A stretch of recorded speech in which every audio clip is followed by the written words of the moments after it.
It's your boy Down Low back for another reply. But before then, let's talk about something that's going on in the music industry, man. So, do you guys remember when Ludacris ran up into that Nickelodeon dude's crib and beat up his brother or some shit, man?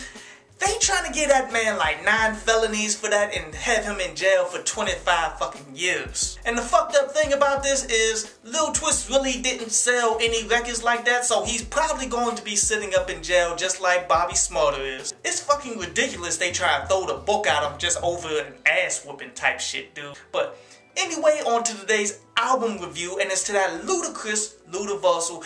I've been anticipating this one for quite some damn time, and quite honestly, it doesn't fucking disappoint. Like, the concept to this Ludacris Ludaversal is him giving you the whole universe of Ludacris music. Like, he's going back to incognito with the vicious punchlines, but yet the comic relief type style to it. And then he's bringing us up to the whole release therapy type tracks, man, combining it all. And I got to say, it just fits together so masterfully, dude. Like, honestly, it's more slanted to the release therapy, but not by that much, man. It's actually a good balance. Now, this review is not for the deluxe version, because the extra tracks that he added for the deluxe version pretty much were all on the Burning Bridges EP, in which, if you guys follow me on the day-to-day, we found a way to get that shit for free the first day that it fucking dropped. So, we're not even talking about that, but those songs are fucking dope. Now, taking out the skit, there's 13 songs on here, and I would say that I really fuck with 9 out of the 13, my dude. And a bunch of these songs I've already talked about, like that Come and Get Me, that was dope. That Beast Mode, that shit was dope. I even talked about Good Lovin', which I wasn't huge on that, man. I made individual videos for all of those, so I'm not going to go that deep into those. And my favorite songs would be the intro, and that is how you set off the fucking album the right goddamn way, man.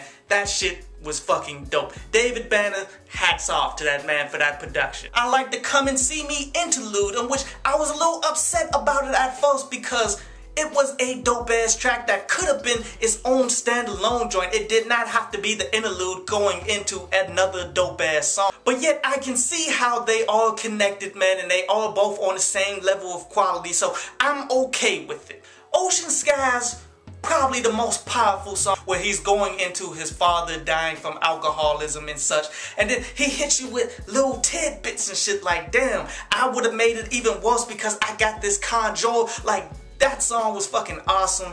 I like that energy of that Get Lit, man. That shit was pretty good. Trojan to the Rap Game, I feel as though it could have had better production and such, man, but he's talking such real shit about this music industry, on what the fuck is really going on with it, man, that it definitely grows on you really fucking quickly, man. And then I like that Not Long and This Has Been My World, man. Overall, great album, dude. I give this a 9 out of 10. So far, the best album of this year, I would say so, man. And I will give it that potential 10 out of 10, but I'm gonna have to revisit it later on in the year to make sure that it's a classic. But if you gonna buy an album this year, man, this is the motherfucking one, dude. But anyway, on to today's article from downloadpass.com. And today's article is about drawing comparisons when you don't know what the fuck you talking about. Because this is one thing that I got when I was young and trying to come up and such, man. A lot of people would come to me like, yeah, man, you a lot like Diddy. You're like Puff Daddy, man. You could definitely be just like, you know, I understood it. I'm like, okay, you mean that in a success type of way,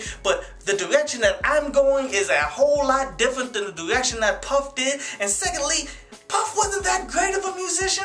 Sure, he's a good mixer and shit, but as a musician, he pretty much sucked and rode the wave of every artist that he put down. So, you know, if I didn't know better, I would have took it as a backhanded compliment. All I'm saying is just don't draw comparisons when you ain't like heavy into the game knowing what the fuck is going on. I hope you enjoyed the show.